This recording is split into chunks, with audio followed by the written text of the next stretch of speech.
ہم لوگ نیک بننا نہیں، صرف نیک دکھنا اور نیک کہلانا چاہتے ہیں، اور یہ منافقت کا سب سے اعلیٰ درجہ ہے۔ اختلافات کے باوجود کسی سے احترام سے پیش آنا کمزوری نہیں، بہترین تربیت اور خاندانی ہونے کی دلیل ہے۔ کچھ لوگوں کو پچھتاوا بھی نہیں ہوتا۔ ہم سوچتے رہتے ہیں کہ شاید کسی وقت انہیں احساس ہوگا اپنے منفی رویے کا، لیکن ایسا نہیں ہوتا۔ یہ پچھتاوے بھی ظرف والوں کے لیے ہوتے ہیں، ملامتیں بھی انہی کے حصے میں آتی ہیں۔ بے حس لوگوں کے پاس صرف اپنا آپ ہوتا ہے۔ ایک چھوٹا سا حرف تسلی زندگی کی مایوسیوں کو مٹا دیتا ہے، جبکہ طنز و مزاح میں بولا گیا معمولی حرف حقارت بھی تلخیوں کو بڑھا دیتا ہے۔ اس لیے آسانیاں بانٹیں کہ یہاں کسی نے بھی ہمیشہ نہیں رہنا، اور گرانے والوں کے نام و نشان بھی نہیں ملتے، جبکہ تھامنے والوں کو دنیا یاد رکھتی ہے۔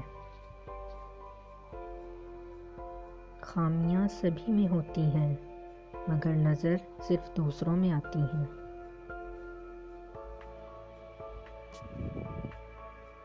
واسطے پڑے تو کردار کھلتے ہیں، باتوں سے تو ہر شخص پارسا ہے۔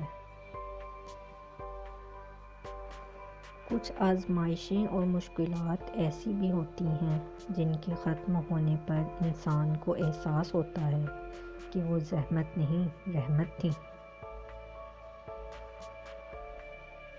کسی کو جان لینا بہت بڑا عذاب ہوتا ہے۔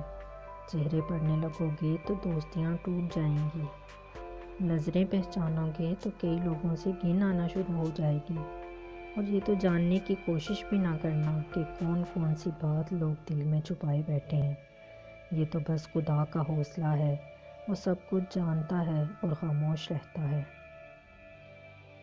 بات صرف یہ ہے، جب تک صورت پسند نہیں آتی تب تک سیرت کا جائزہ بھی نہیں لیتے۔